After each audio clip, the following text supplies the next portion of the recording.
বোম্বেক্স মরি রেশম কীটের পক্ষে সবচাইতে ক্ষতিকারক হল উজি মাছি।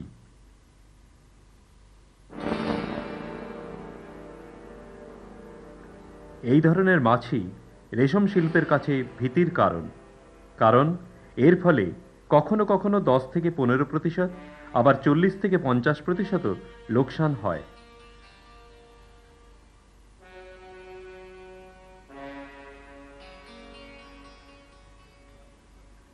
এই মাছির হাত থেকে রক্ষা পাবার জন্য সাময়িকভাবে একটি পরিকল্পনা হাতে নেওয়া হয়েছে। এই পরিকল্পনার প্রধান অঙ্গ হল এ ধরনের ক্ষতিকারক কীটের বিনাশ এই কীটেরই প্রাকৃতিক শত্রুর দ্বারা।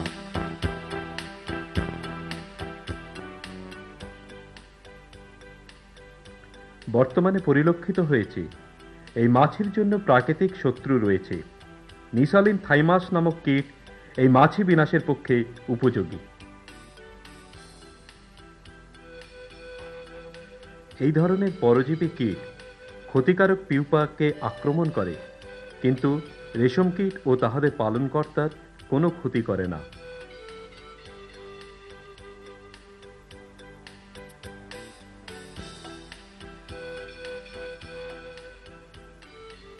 নিসলিন থাইমাস তাহাদের ডিম পিউপার ওপর রাখে। এই ধরনের কীট পিউপাতে প্রায় 240টা ডিম একেবারে দিতে পারে। ডিম ফুটে বেরোবার পরেই নিসলিন থাইমাসের মেগাট উজি পুপার ভেতর ঢুকে তাকে খেতে থাকে। এইভাবে পালিত হবার 15-18 দিন পরে নিসলিন থাইমাসের উজি পুপাকে ভেদ করে বেরিয়ে আসে। এর ফলে উজি পুপা মরে যায়। বেরিয়ে আসার পর পরিপক্ক নিসলিন থাইমাস প্রজন্মের জন্য নিজেদের মধ্যে মিলিত হয় এবং স্ত্রী নিসলিন থাইমাস নতুন উজি পুপা খুঁজে নেয়। রেশম উদ্যোগের কাজের জন্য নিসলিন থাইমাসের গুণগত ক্রিয়া সিআরটিআই মাইসোরের স্টক কালচার থেকে শুরু করা যায়। এর গুণমান সরল ও লাভজনক।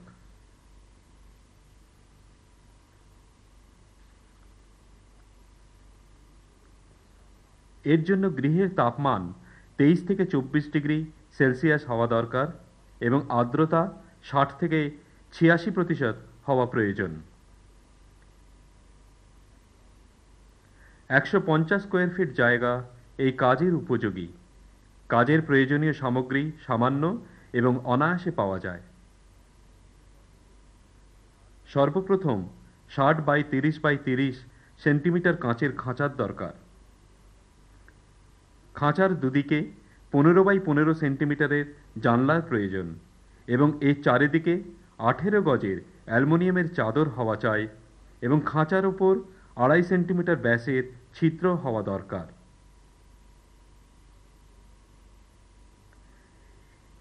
এছাড়া নিসলিন থাইমাসের জন্য 1 লিটারের কনিক্যাল ফ্লাস্ক অথবা বড় মুখোলা বোতল, মধু, মোম ঘষা কাগজ, ব্লিচিং ও ডিটারজেন্ট পাউডার, একটি চ্যাপ্টা ব্রাশ এবং একটি ঘষা ও মাজার জন্য ব্রাশের প্রয়োজন।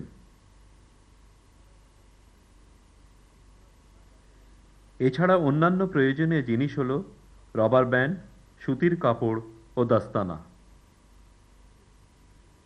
নিসলিন থাইমাসের ভালো ফলের জন্য উজি পিউপা অত্যন্ত প্রয়োজনীয়।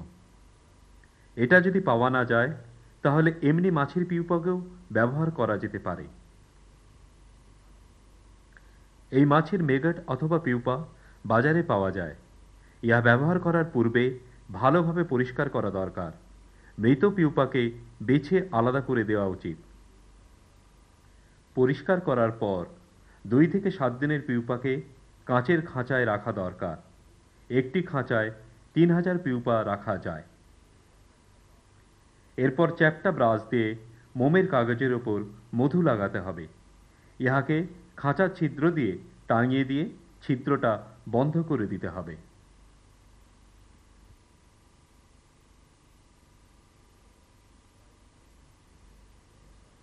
এরপর প্রায় 750 গর্ভবতী স্ত্রী নিসলিন থাইমাসকে কাঁচের ভেতর ছেড়ে দেওয়া হয়।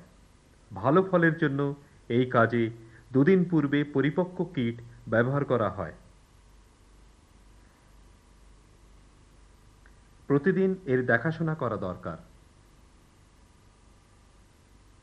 10-12 দিন পর নিসোলিন থাইমাস উজি পুপার ওপর আক্রমণ করে এবং ওই পুপাকে বাইরে বার করা যেতে পারে। এরপর মোম ঘষা কাগজ ফেলে দেওয়া হয়। যদি কোনো উজি পুপা এই আক্রমণ থেকে বেঁচে যায়, তাহলে এই সময়ের মধ্যে ওই পুপা থেকে মাছি বেরিয়ে আসবে। এই মাছিকে সঙ্গে সঙ্গে মেরে ফেলা দরকার। এই খাঁচা ও অন্যান্য উপকরণকে 0.5% ব্লিচিং পাউডার দিয়ে ধুয়ে দিতে হবে। এই পরিষ্কার করার জন্য হালকা ডিটারজেন্ট ব্যবহার করা দরকার এবং দ্বিতীয়বার ব্যবহার করার পূর্বে সমস্ত উপকরণকে শুকিয়ে নেওয়া প্রয়োজন। পরিপক্ক নিসোলিন থাইমাস পাওয়ার জন্য আক্রান্ত পিউপাকে 1 লিটারের কনিক্যাল ফ্লাস্কে এক জায়গায় জমা করা দরকার। এই ফ্লাস্কে প্রায় 300 পিউপা রাখা যেতে পারে। ফ্লাস্কে মোম ঘষা কাগজ এবং মধু লাগানো দরকার। ফ্লাস্কের মুখ সুতির কাপড় দিয়ে ঢেকে দিতে হবে এবং প্রতিদিন মধুর পরীক্ষা করতে হবে। 15 থেকে 17 দিনের মধ্যে পরিপক্ক নিসোলিন থাইমাস উজি পিউপার মধ্যে দিয়ে বেরিয়ে আসবে। অধিকতম পুরুষটি কয়েক ঘন্টা আগে বেরিয়ে আসে।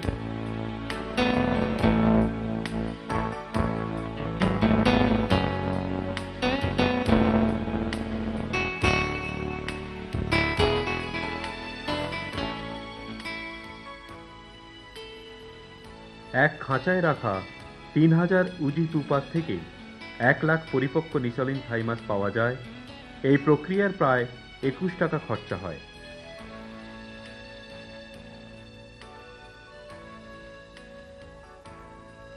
প্রতিদিনের খরচও খুব একটা বেশি নয়। কম খরচ হলেও এর গুণমান লাভজনক। রেশম কীটের সফল পালনের জন্য এই ক্রিয়া অত্যন্ত আবশ্যক, কেননা রেশম উদ্যোগে লাভের জন্য এই মাছির নিয়ন্ত্রণ অত্যন্ত মাহাত্ম্যপূর্ণ।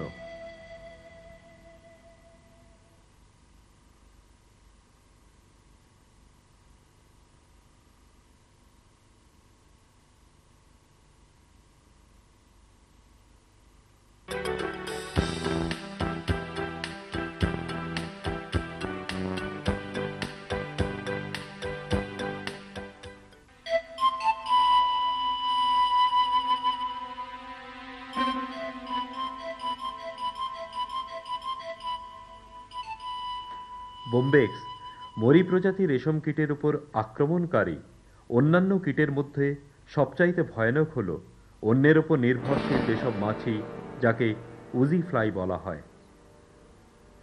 এই ধরনের মাছির প্রকোপ টপিক্যাল অঞ্চলে রেশম উৎপন্নকারী জায়গায় পরিলক্ষিত হয়। এই মাছির প্রকোপ বর্ষার সময় সবচাইতে বেশি হয় এবং গরমকালে সবচাইতে কম। এই মাছি রেশম উৎপন্নের ক্ষেত্রে 10 থেকে 15% ক্ষতি করতে পারে এবং কখনো কখনো ক্ষতির পরিমাণ 40 থেকে 50% হয়ে থাকে। এই মাছির উপর নিয়ন্ত্রণ পাওয়ার জন্য একটি পেস্ট ম্যানেজমেন্ট যোজনার পরিকল্পনা নেওয়া হয়েছে, যাতে ভৌতিক, রাসায়নিক এবং জীববিজ্ঞান সম্মিলিত। উজি মাছি জীবনকাল 18 থেকে 24 দিনের হয়। পরিপক্কের পর এই মাছির রং কালো হয় আর পুরুষ মাছি স্ত্রী মাছির চাইতে লম্বা হয়। উভয়ের মধ্যে 24 ঘন্টার ব্যবধানে প্রজন্ম শুরু হয় এবং এই ক্রিয়া প্রায় 1 ঘন্টা ধরে চলে। বহুসঙ্গী এই মাছি এদের পুরো জীবনকালে 3 থেকে 7 বার প্রজনন করে থাকে।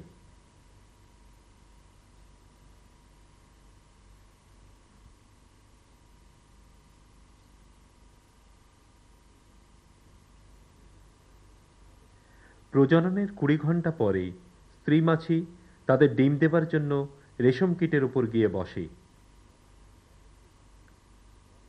একটি মাছি 10 থেকে 30 দিনে 300 থেকে 1000 ডিম দেয় এবং প্রতি রেশম কীটের উপর একটা অথবা দুটো ডিম পাড়ে। ডিমগুলি লম্বা ও সাদা হয়। এর মধ্যে থেকে 2-3 দিনের মধ্যে উজি মেগট বেরিয়ে আসে। এই মেগট রেশম কীটের গায়ে ছিদ্র করে ঢুকে যায়। এর ফলে রেশম কীটের শরীরের উপর কালো দাগ হয়ে যায়। রেশম কীটের শরীরে 5 থেকে 8 দিন থাকার পর ইহা রেশম কীটকে নষ্ট করে দেয়। ফের রেশম কীটের উপর ছিদ্র করে বেরিয়ে আসে। এই রেশম কীট তখন মরে যায়।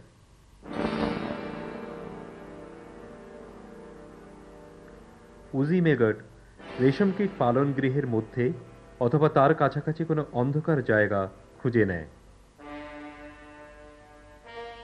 নিদ্রা অবস্থার পর 10 থেকে 12 দিন পর পরিপক্ক মাছি আবার প্রজনন করে। বেশিরভাগ সময় উজি মাছি রেশম কীটের উপর আক্রমণ করে। এই আক্রমণ যদি চতুর্থ অথবা পঞ্চম ইনস্টারের উপর হয় তাহলে রেশম কীট কোষ তৈরি করার আগেই মরে যায়।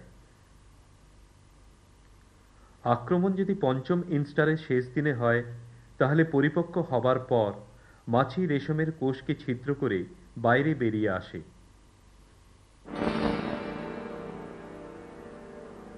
রেশম কীটপালক কোষকে উজি মাছির থেকে বাঁচানোর জন্য পালনগৃহের জানলা জাল দিয়ে ঢেকে দেয়।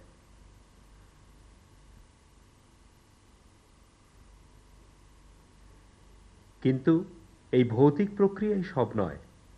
আর্থিক ক্ষতির পরিমাণকে কম রাখার জন্য একটি সাময়িক যোজনা করা হয়েছে।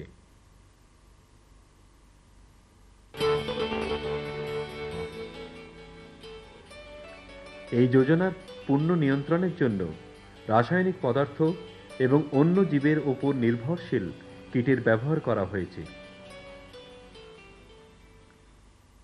রাসায়নিক পদার্থ উজি মাছির নিয়ন্ত্রণের জন্য অতি উপযুক্ত। এই পদার্থ ইউজিসাইড এবং ইউজিট্র্যাপ। ইউজিসাইড একটি রাসায়নিক দ্রব্য যাহার ফলে রেশম কীটের ওপর উজি মাছির ডিমকে নষ্ট করে দেয়। এই দ্রব্যকে হ্যান্ড স্প্রের দ্বারা রেশম কীটের উপর ছড়িয়ে দেওয়া হয়। ইহা ছড়ানোর আধ ঘন্টার মধ্যে রেশম কীটকে খেতে দেওয়া হয়।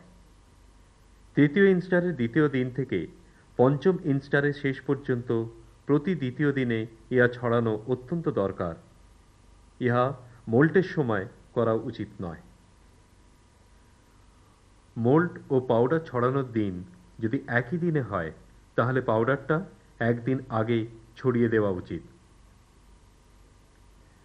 রেশম কীটের প্রতি 100 লেইংয়ের জন্য 5 লিটার ইউজিসাইডের প্রয়োজন। এর মাত্রা রেশম কীট প্রজাতির উপর নির্ভর করে।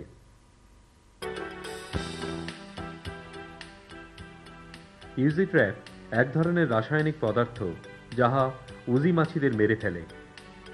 এটা ট্যাবলেটের মতন দেখতে হয়। ট্যাবলেট থেকে উজি ট্র্যাপ বানানোর জন্য একটি ট্যাবলেটকে 1 লিটার জলে ঘুলে দিতে হবে।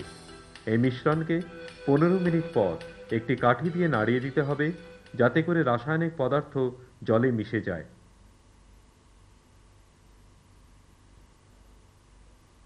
এই মিশ্রণকে একটি সাদা 10 ইঞ্চি পরিধির থালায় অথবা 8 বাই 10 ইঞ্চি এবং 2 ইঞ্চি গভীর ট্রেতে রাখা দরকার।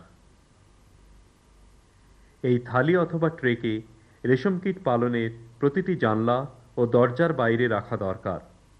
এগুলিকে টাঙিয়েও রাখা যেতে পারে অথবা জানলার কাছে টুলের উপরও রাখা যেতে পারে। এই ট্রে রেশম কীট পালন গৃহে লাগানো নাইলন জালির মধ্যেও টাঙিয়ে রাখা যেতে পারে। ধুলো বা মাটি পড়ে যদি এই মিশ্রণ দূষিত না হয় তাহলে ইহাকে পাল্টাবার প্রয়োজন নেই। এর ব্যবহার রেশম কীটের শেষ 3 ইনস্টার পর্যন্ত চালিয়ে যেতে হবে। এতে উজি মাছি আটকা পড়ে, কিন্তু এর ফলে রেশম কীট ও তার পালনকর্তার কোনো অনিষ্ট হয় না। রাসায়নিক পদার্থের সাথে উজি মাছি নিয়ন্ত্রণের জন্য অন্যের উপর নির্ভরশীল মাছিদেরও দরকার হয়। কিছু নির্ভরশীল মাছি উজি মাছিদের প্রাকৃতিক শত্রু এবং উজি মাছিদের উপর আক্রমণ করে, যেমন উজি মাছি রেশম কীটের উপর করে থাকে। উজি মাছিদের শত্রুর মধ্যে এক হল নিসোলিন থাইমাস। স্ত্রী নিসোলিন থাইমাস উজি পিউপার উপর ডিম পাড়ে। ডিম থেকে বেরিয়ে আসার সঙ্গে সঙ্গে এই কীট উজি কীটের শারীরিক বস্তু খেতে থাকে এবং 15-18 দিন পরে পিউপাতে ছিদ্র করে বেরিয়ে আসে, তাতে উজি মাছি মরে যায়।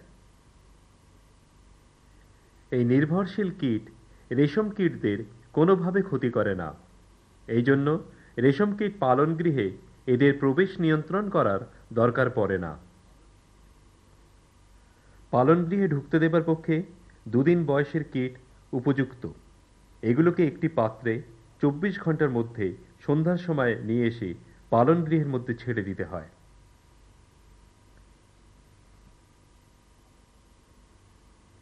ভালো ফলের জন্য রেশম কীটের প্রতি 100 লেইংসের ওপর 1 লক্ষ পরিপক্ক স্ত্রী তথা 4000 পুরুষ নিসোলিন থাইমাস ছাড়া উচিত।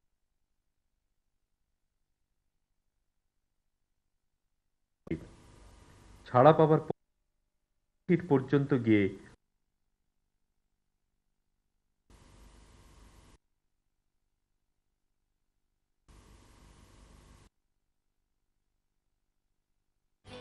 এর ফলে রেশম কীটের রোগ হবার সম্ভাবনা কমে যায় এবং রেশম উদ্যোগের লাভ হয়।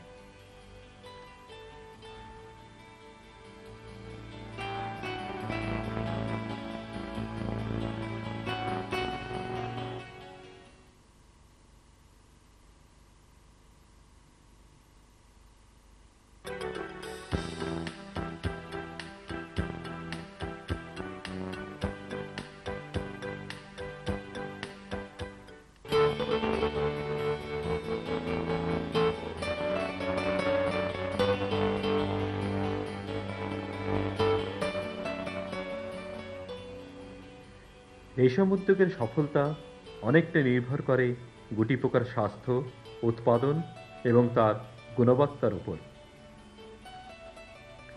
এই সমস্ত গুটিপোকা বীজ তথা বীজ ফোটার প্রক্রিয়ার সঙ্গে যুক্ত এবং এই জন্যে বীজ ফোটাবার প্রক্রিয়া রেশম উদ্যোগে অনেক মহত্ব রাখে।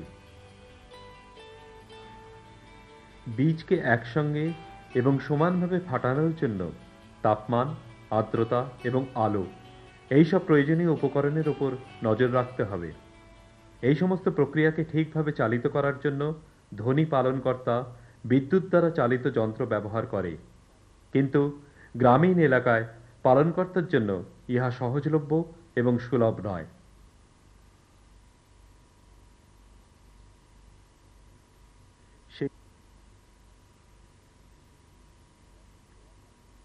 সেই জন্য এরা একটা ট্রের মধ্যে কিংবা ছাদ থেকে টাঙিয়ে অথবা ফটোফ্রেমের পেছনে ডিম ফোটানোর ব্যবস্থা করে, যা খুবই লোকসানদায়ী এবং বীজ ফোটানোর জন্য ক্ষতিকারক।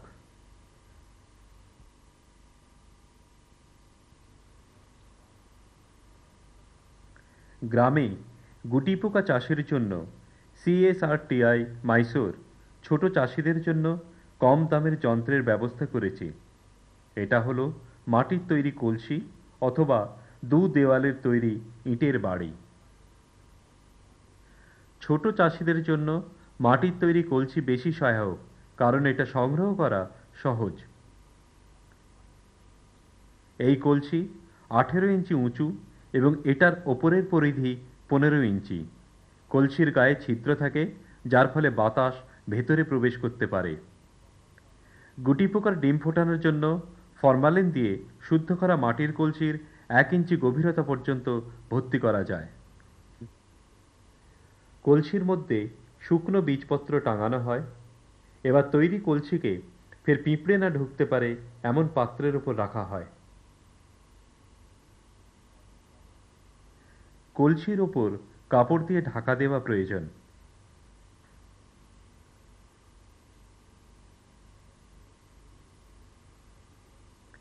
কলসির ভেতরে প্রতিদিন জল ছড়ানো হয়। গরমকালে জল ছড়ানোর পরিমাণ বাড়ানো দরকার। এর ফলে কলসির ভেতরের তাপমাত্রা বাইরের চাইতে 4 থেকে 6 ডিগ্রি সেলসিয়াস কম থাকে এবং প্রয়োজনীয় আর্দ্রতা 15-20% বৃদ্ধি পায়।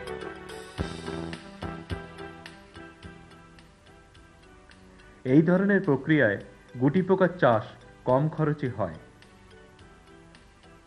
মাত্র 70 টাকা খরচে প্রায় 95% ডিম ফোটানো সম্ভব। মাঝারি অথবা বড় প্রতিপালন ক্ষেত্রে একসঙ্গে অনেক গুটি পোকার ডিম রাখা যেতে পারে। ডিমগুলিকে একসঙ্গে ফোটানোর জন্য CSRTI মাইসোর দুদেয়ালের ইটের খণ্ড নির্মাণ করেছে। এই ধরনের খণ্ড পালনগৃহের ভেতরে বানানো সম্ভব। 5000 থেকে 6000 DFLs এর জন্য ভেতরের খণ্ডের ভাগ 4x2 ফুট হওয়া দরকার। এটা 4.5 ইঞ্চি মোটা এবং 3 ফুট উঁচু দেওয়াল দিয়ে তৈরি করতে হবে।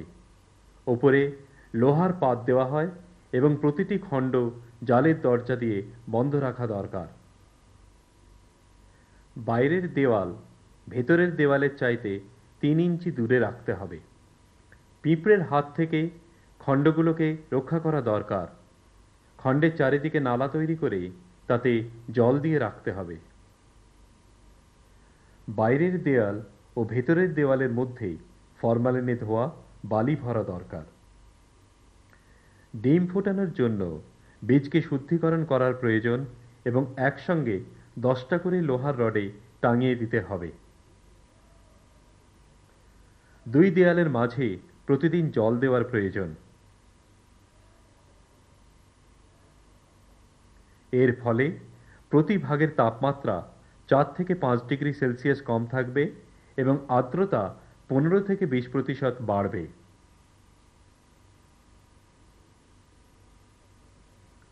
এই পরিস্থিতিতে শতকরা 95% ডিম সফলতার সাথে ফোটানো যায়। এই পরিকল্পনার খরচ মাত্র 700 টাকা। ভালো এবং সস্তার কলসি ও দুদেয়ালের বানানো ইটের খণ্ড পালনগৃহের মধ্যে স্থাপনা করা যায়। প্রতিদিন পরিষ্কার খরচা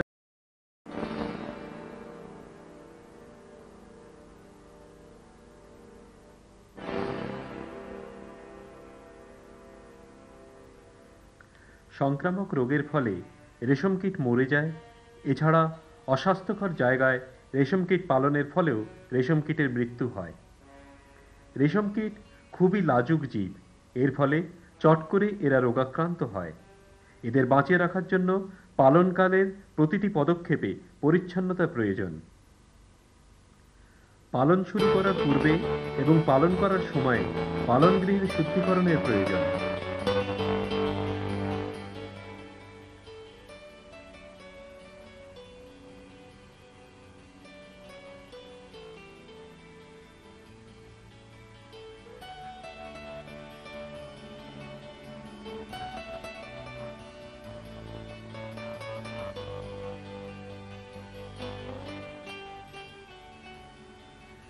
রেশম কীটের বীজকেও শুদ্ধিকরণ করা দরকার।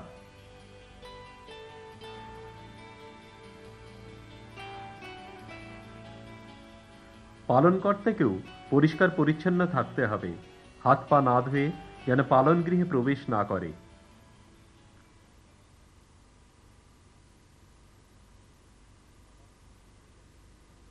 প্রবেশের পূর্বে সাবান অথবা ব্লিচিং পাউডার দিয়ে হাত ধোয়া দরকার।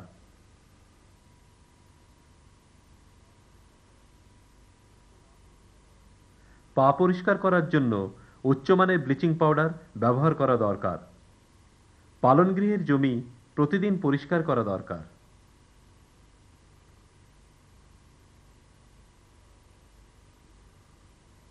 বিছানা পরিষ্কার করার পর 2% ব্লিচিং পাউডার দিয়ে পালনগৃহ পরিষ্কার করা দরকার।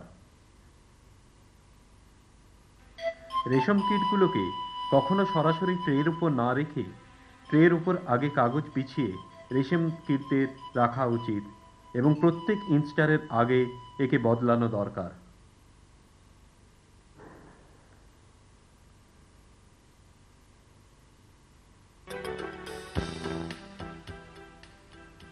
হাত দিয়ে কখনো পালনসজ্জা পরিষ্কার করা উচিত নয়। এই কাজের জন্য সঠিক মাপের জাল ব্যবহার করা দরকার।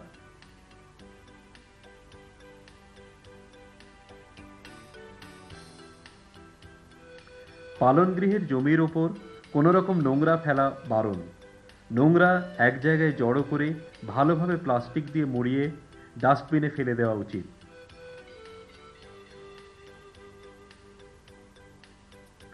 জমা করা নোংরা সঙ্গে সঙ্গে ডাস্টবিনে না ফেলে তাকে বাঁচিয়ে তারপর ফেলা উচিত।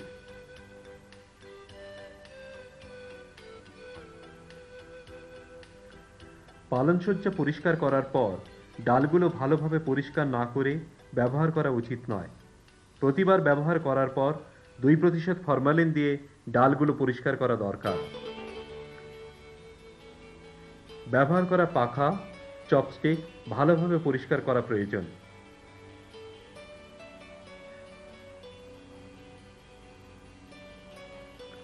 একবার ব্যবহার করা কাগজ দ্বিতীয়বার ব্যবহার করা উচিত নয়। একবার ব্যবহারের পর কাগজকে পুড়িয়ে ফেলা উচিত। রেশম কীটের বিছানা পরিষ্কার করার পর যেন খাবার না দেওয়া হয়। খাবার দেবার আগে পালনকর্তা 1% ব্লিচিং পাউডার দিয়ে যেন হাত ধুয়ে নেয়।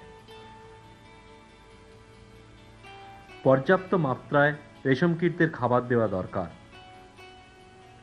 রেশম কীটের শয্যায় বেশি পরিমাণে খাবার দেওয়া হলে তা থেকে পোকামাকড় হবার সম্ভাবনা থাকে এবং এতে রেশম কীট রোগাক্রান্ত হতে পারে। রেশম কীটের পালনসজ্জাকে মাঝে মাঝে ওষুধ দিয়ে শুদ্ধিকরণ করা উচিত। এই ওষুধের ব্যবহার ঠিক সময় মতো এবং সঠিক পরিমাণে ব্যবহার করা দরকার। পালনসজ্জায় যদি রেশম কীটকে মৃত অথবা অসুস্থ অবস্থায় দেখা যায় তাহলে তাদের হাত দিয়ে তোলা উচিত নয়। চিমটে অথবা চপস্টিক ব্যবহার করা দরকার। এগুলো যাতে মাটিতে না পড়ে তার দিকে নজর রাখা দরকার।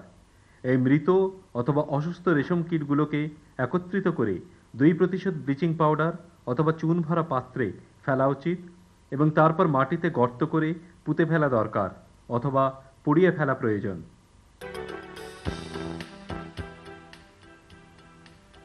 পালনকালের শেষে যখন রেশম কীট কোষ বুননের জন্য প্রস্তুত হয় তখন তাকে ফরমালিন পদার্থ দিয়ে শুদ্ধ করা দরকার। এরকম পরিষ্কার অবস্থায় রেশম কীট সুস্থ থাকে। এদের কোষে রেশমের পরিমাণ বেশি হয়। এভাবে পালন করলে সফলতা পাওয়া যায় এবং লাভজনক হয়।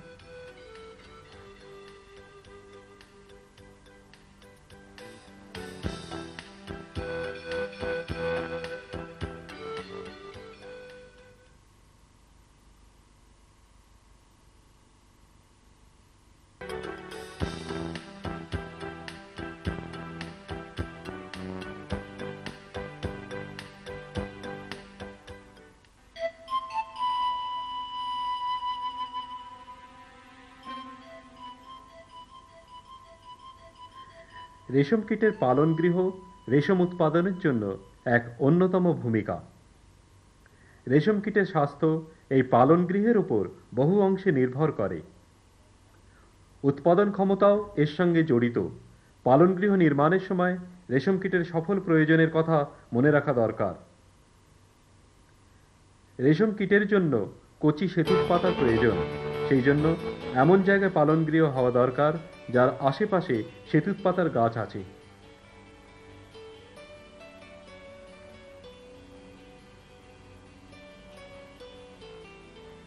নিচু জায়গা না হওয়া ভালো, কারণ এতে জল জমে। আশেপাশে কলকারখানা না থাকা বাঞ্ছনীয়, কারণ এই দূষিত জলে ও ধোঁয়ায় রেশম কীটের পক্ষে ক্ষতিকারক। গরম প্রধান জায়গায় বড় গাছ থাকা প্রয়োজন, কারণ গাছের ছায়ায় পালন গৃহ তৈরি করলে পালন গৃহের ভেতরের তাপমাত্রা প্রয়োজনের চাইতে কম থাকবে। ঠান্ডা প্রধান জায়গায় খোলামেলা জমিতে পালন গৃহ নির্মাণ করা দরকার।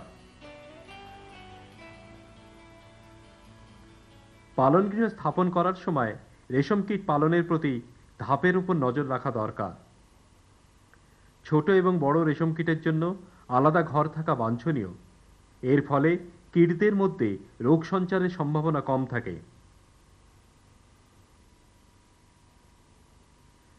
পালন গৃহের বাইরে বাতাস চলাচলের জন্য 5 থেকে 6 ফুটের বারান্দা রাখার প্রয়োজন। পালন গৃহে যাতে মাছি ঢুকতে না পারে তার ব্যবস্থা করা দরকার।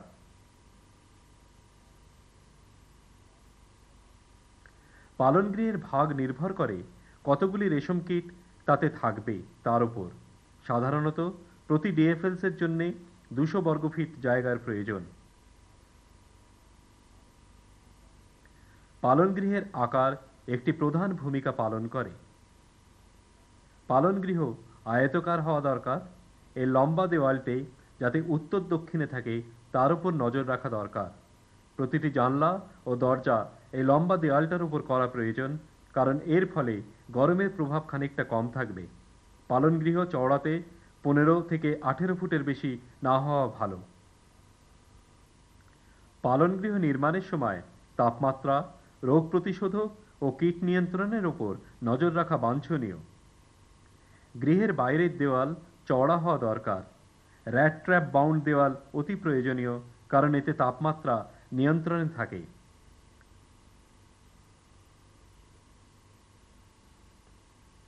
দরজা ও জানলা যাতে পর্যাপ্ত সংখ্যায় থাকে তার উপর নজর রাখা দরকার। এই লম্বা দেওয়ালের ওপরের দিকে ভেন্টিলেটর এবং নিচের দিকে এয়ার ইনলেট এর ব্যবস্থা থাকা দরকার। এতে বায়ু চলাচল ঠিকভাবে বজায় থাকে। জানলা এমনভাবে তৈরি করা দরকার যাতে পরিষ্কার করার সময় জানলা বন্ধ করা যায়। জানলায় জাল লাগানোর দরকার। দরজায় স্প্রিং লাগানো দরকার, ফলে দরজা আপনা থেকে বন্ধ হতে পারে। এতে পোকামাকড় ভেতরে ঢুকতে পারবে না। গৃহের প্রবেশের পর শুদ্ধিকরণের জন্য 1 মিটার লম্বা এবং একটু গভীর ট্রে বানানো দরকার। পালন গৃহের উচ্চতা জমি থেকে 1.5 কিংবা 2 ফুট হওয়া দরকার এবং ফাটা জায়গাগুলো সিমেন্ট দিয়ে বন্ধ রাখা প্রয়োজন, কারণ এখান থেকে অন্যান্য কীটের উৎপন্ন হয়। পালন গৃহের ছাদ কম করে 10 ফুট উঁচু হওয়া দরকার।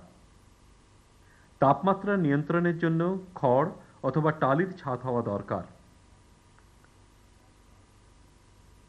পালন গৃহের ভেতরে জাল দিয়ে তৈরি ছাদ থাকা দরকার।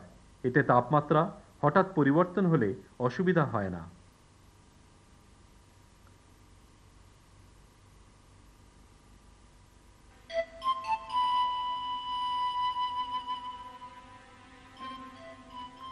এই সমস্ত নিয়ম অনুযায়ী পালন গৃহ তৈরি করতে পারলে রেশম কীট ভালো থাকে এবং কোনো রকমভাবে রোগাক্রান্ত হতে পারে না।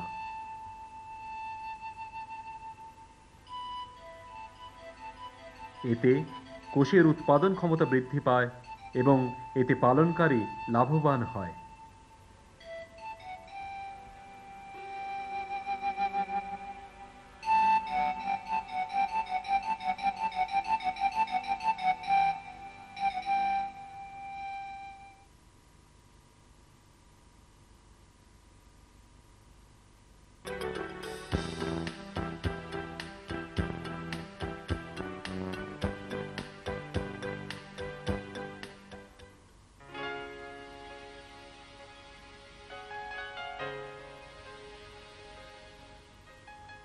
বোম্বেক্স মরি প্রজাতির গুটিপোকা যখন বৃদ্ধি পায় তখন রোগাক্রান্ত হবার সম্ভাবনা থাকে।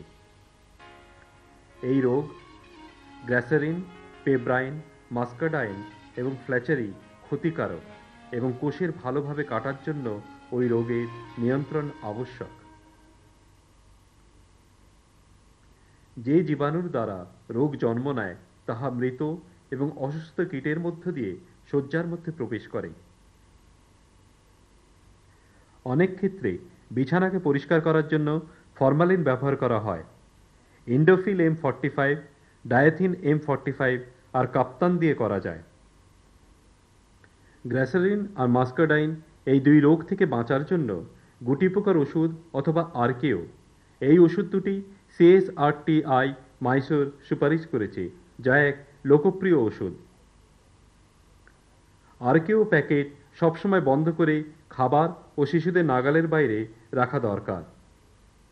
আরকেও ওষুধ দিয়ে কাজ করার সময় চোখ, মুখ, নাক ঢেকে রাখার প্রয়োজন। আরকেও ব্যবহার করার সময় মখমলের কাপড় দিয়ে পুটুলি করে রেশম কীটের ওপর ঢুকিয়ে দিতে হবে। এই আরকেও পাউডার 5 বার ছড়ানো দরকার। প্রত্যেক মোল্টে একবার এবং পঞ্চম পর্বের পর এবং বিছানা পরিষ্কার করার পর পুড়িয়ে দিতে হবে। আরকেও পাউডার ছড়াবার 30 মিনিট পর রেশম কীটকে খাবার দিতে হয়। প্রতি 100 ডিএফএলসের জন্য 3260 গ্রাম আরকেও প্রয়োজন। এই মিশ্রণকে 5 ভাগে ভাগ করে ছড়ানো দরকার। ফরমালিন পাউডার শয্যা শুদ্ধিকরণের আরেকটি পদার্থ, যেটা মাস্কাডাইন নিরোধক। রেশম কীটের অবস্থার উপর নির্ভর করে ভালো ফরমালিন পাউডার তৈরি করা।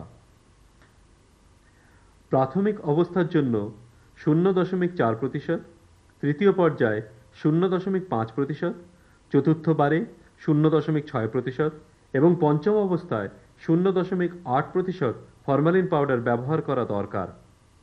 এই পাউডার তৈরি করার জন্য প্রয়োজনীয় রেশম কীটের দরকার এবং এটাকে চালের খুদের সঙ্গে 1:10 মাত্রায় মেশাতে হবে। এই মিশ্রিত পাউডার এবার ব্যবহার করা যাবে।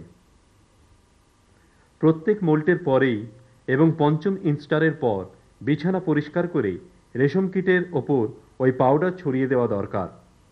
পাউডার ছড়ানোর পর মোমের কাগজ অথবা খবরের কাগজ দিয়ে বিছানা ঢেকে দেওয়া দরকার। আরও ভালো ফল পাওয়ার জন্য 30 মিনিট পর কাগজ তুলে ফেলে রেশম কীটের আহারের ব্যবস্থা করা দরকার। শুদ্ধিকরণের জন্য এই পদার্থ পালনকালের সময় 6 থেকে 7 বার ব্যবহার করতে হবে। নতুন গুটি পোকাগুলোকে ব্রাশিংয়ের আগে, প্রত্যেক মোল্টের পর এবং শেষ ইনস্টারের পর।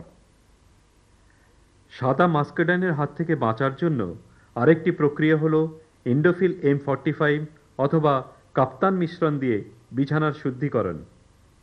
এটা সাধারণ ছত্রাক নিবারণ ওষুধ, যা শুরুতে 1% এবং পুষ্টতা ও দ্বিতীয় ইনস্টারে 2%-এ ব্যবহার করা হয়।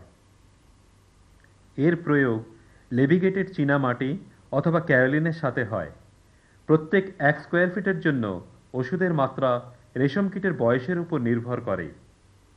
ব্যবহার করার জন্য এই ওষুধের মিশ্রণকে মখমলের কাপড়ের মধ্যে বাঁধা দরকার।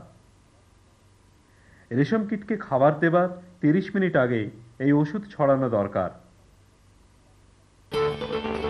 কীট পালনকালের সময় এই পাউডার 6 বার দেওয়া দরকার। ব্রাশিংয়ের আগে, প্রত্যেক মল্টের পর এবং পঞ্চম ইনস্টারে 4র্থ দিনে।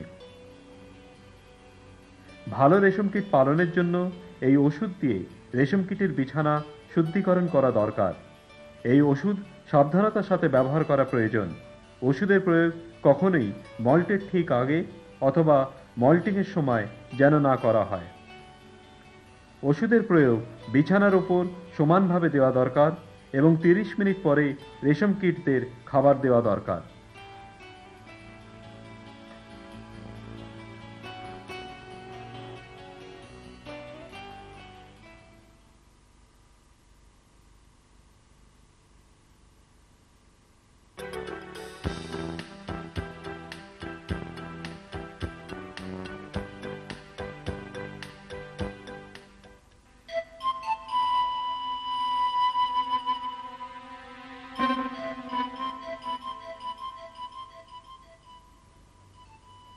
যেসব রেশম কীট সেতুত পাতা খায়, তাদের নানা ধরনের রোগ হতে পারে। এই রোগের ফলে রেশম কীট যে শুধু অসুস্থ হয় তা নয়, এর ফলে এদের মৃত্যুও হয়। অসুস্থ রেশম কীটের থেকে উৎপাদিত প্যাথোজিন অন্যান্য সুস্থ রেশম কীটদের মধ্যে রোগের বিস্তার করে। এর ফলে পালনকারীর প্রচুর ক্ষতি হয়। এই জন্যে এই রোগ যাতে সংক্রামিত না হতে পারে তার ব্যবস্থা নেওয়া দরকার। শুদ্ধিকরণের ফলে প্যাথোজিন নষ্ট হয়ে যায়। এই কাজ নানাভাবে করা যায়। ভৌতিক এবং রাসায়নিক কার্যক্রমের সাথে ইহা অত্যন্ত ফলদায়ী।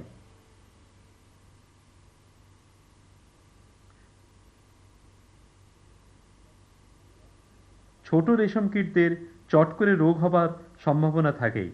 এই জন্যে পালন শুরু করার আগে পালনগৃহের চারপাশে ভালোভাবে পরিষ্কার করে নেওয়া দরকার।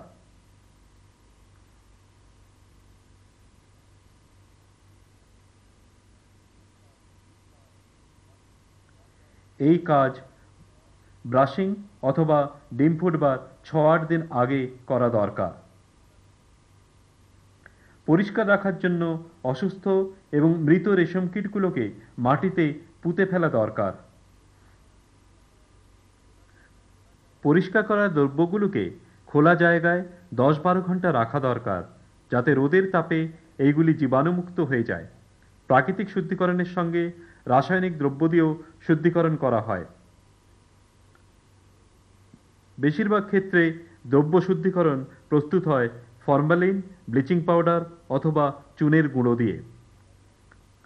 ফরমালিন ফর্মালডিহাইড গ্যাস এক ধরনের পদার্থ। এর ফলে রোগ উৎপন্ন করে এমন ধরনের প্যাথোজিন মরে যায়। চুন দিয়ে যে দ্রব্য তৈরি হয় তা ভাইরাসের ক্ষতি করে। ব্লিচিং পাউডারে ক্লোরাইন থাকার ফলে রোগ উৎপন্নকারী প্যাথোজিনকে নষ্ট করে দেয়। পালন করা দ্রব্যকে ব্লিচিং পাউডার ও ফরমালিন দিয়ে শুদ্ধ করা হয়। ব্লিচিং পাউডার দিয়ে শুদ্ধিকরণ করার জন্য 30% ক্লোরাইন দেওয়া আইএসআই মার্কা ব্লিচিং পাউডার ব্যবহার করা হয়। উৎকর্ষতার জন্যে 5% ব্লিচিং পাউডার বানানো হয়। এর জন্যে 1 কিলো ব্লিচিং পাউডারকে জলে ঘুলে এবং আরও জল ঢেলে 20 লিটার তৈরি করা হয়।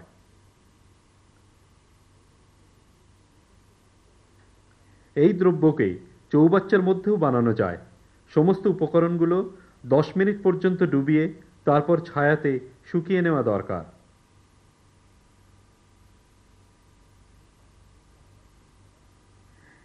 এর 5% পদার্থকে সমস্ত উপকরণের উপর স্প্রে দ্বারা ছিটিয়ে এবং তাকে শুকিয়ে নেওয়া আবশ্যক।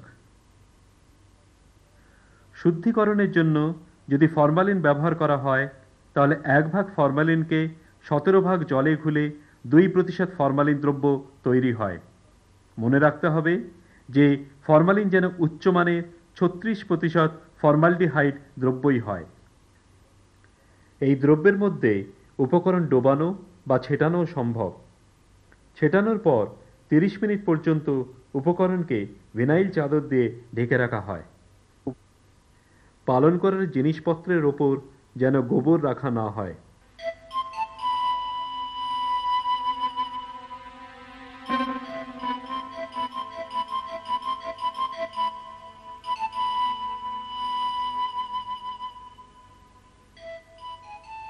পালন করার জিনিসের সাথে পালনগৃহ ও পাতার সংগ্রহগৃহ এবং কোষ বুনন কার্যের পরিচ্ছন্নতার ওপর নজর দেওয়া উচিত। শুদ্ধিকরণ দ্রব্যের মাত্রা প্রতিটি ঘরের উপর নির্ভর করে। প্রতি স্কোয়ার মিটার জমির জন্য 2.5 লিটার দ্রব্য আবশ্যক।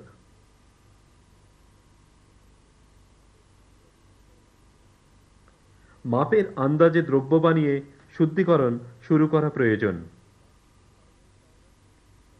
5% ব্লিচিং পাউডার দিয়ে প্রতিটি ঘর ধুতে হবে।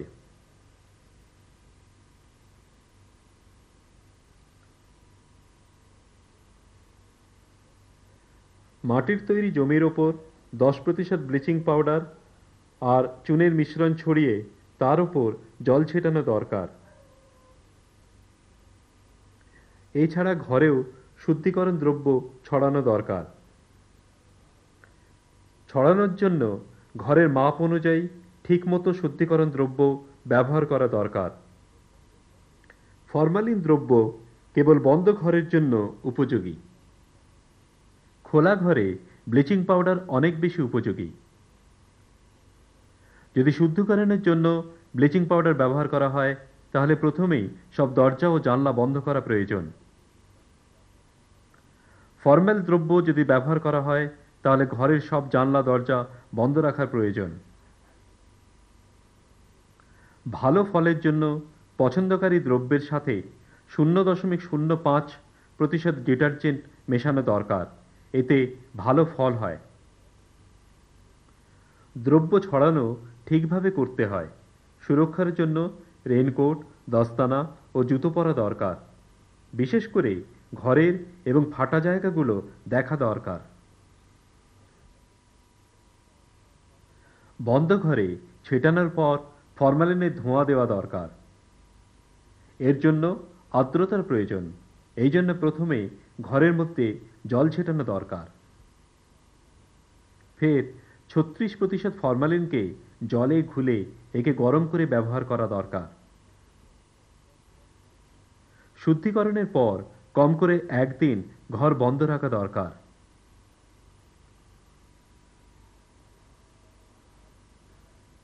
এই জন্য পালনগৃহে চারিদিকে 10% ব্লিচিং পাউডার ও চুনের মিশ্রণকে ছড়ানো হয়। প্রতি স্কোয়ার মিটারের জন্য 200 গ্রাম মিশ্রণের প্রয়োজন। কম করে চারিদিকে 1 থেকে 2 মিটার জায়গায় ছেটানো দরকার।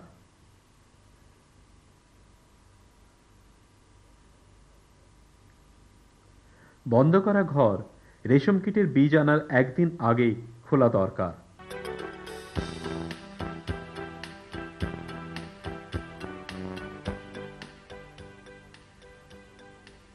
পালনের আগে ঘরে এবং দ্রব্যে শুদ্ধিকরণ করতে পারলে রোগ হবার সম্ভাবনা কমে যায়।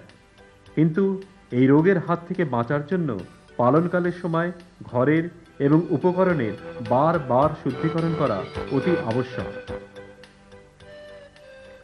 প্রথমে বীজ উৎপাদন কেন্দ্র থেকে অন্যান্য বীজকে 10 মিনিট পর্যন্ত 2% ফরমালিন দিয়ে শুদ্ধিকরণ করা হয়। বীজকে হাওয়ায় শুকিয়ে কাজের জন্য ব্যবহার করা হয়। পালনকালের সময় ও পালনসজ্জা পরিষ্কার করার পর পালনগৃহকে 2% ব্লিচিং পাউডারের মিশ্রণ দিয়ে ধোয়া উচিত। ইহা বানানোর জন্য 30% ক্লোরিনযুক্ত উচ্চমানের 20 গ্রাম ব্লিচিং পাউডারকে 1 লিটার জলে মেশানো দরকার। প্রতি সপ্তাহে পালনগৃহ চারিদিকে 10% ব্লিচিং পাউডার ও চুনের মিশ্রণকে ছড়ানো দরকার। পালনের সময় পালনসজ্জায় যে রোগের প্যাথোজিন দ্বারা সৃষ্টি হয় তা নিষ্ক্রিয় করার জন্য আর্কেও, ফরমালিনের গুঁড়ো অথবা ডাইথিন M45 দিয়ে বারবার পালনসজ্জা পরিষ্কার করা দরকার। পালনকর্তা নিজেকে পরিচ্ছন্ন থাকা দরকার। পালনকক্ষে প্রবেশ করার পূর্বে সাবান তথা 1% ব্লিচিং পাউডারকে জলে ঘুলে তা দিয়ে হাত ধুয়ে নেওয়া দরকার। 10% ব্লিচিং পাউডার এবং চুনের মিশ্রণ দিয়ে পা ধোয়া উচিত। প্রতিদিন কাজের জন্য যে সমস্ত জিনিস ব্যবহার করা হয় তাকে 2% ব্লিচিং পাউডার দিয়ে পরিষ্কার করা আবশ্যক। জালি ফোমের স্তরকে 2% ফরমালিন দিয়ে পরিষ্কার করা দরকার। পালনসজ্জাকে জালি দিয়ে পরিষ্কার করা উচিত। নোংরা ও আবর্জনাকে পলিথিনের প্যাকেটে অথবা নোংরা ফেলার পাত্রে জমা করা প্রয়োজন এবং পালনগৃহে দূরে অবস্থিত নোংরার পাত্রে ফেলে দেওয়া দরকার। রোগী ও মৃত কীটদের সময়মতো পালনসজ্জা থেকে উঠিয়ে নেওয়া উচিত। চুন অথবা 10% ব্লিচিং পাউডারের মিশ্রণে ডুবিয়ে নেওয়া উচিত অথবা মাটিতে পুঁতে ফেলা দরকার।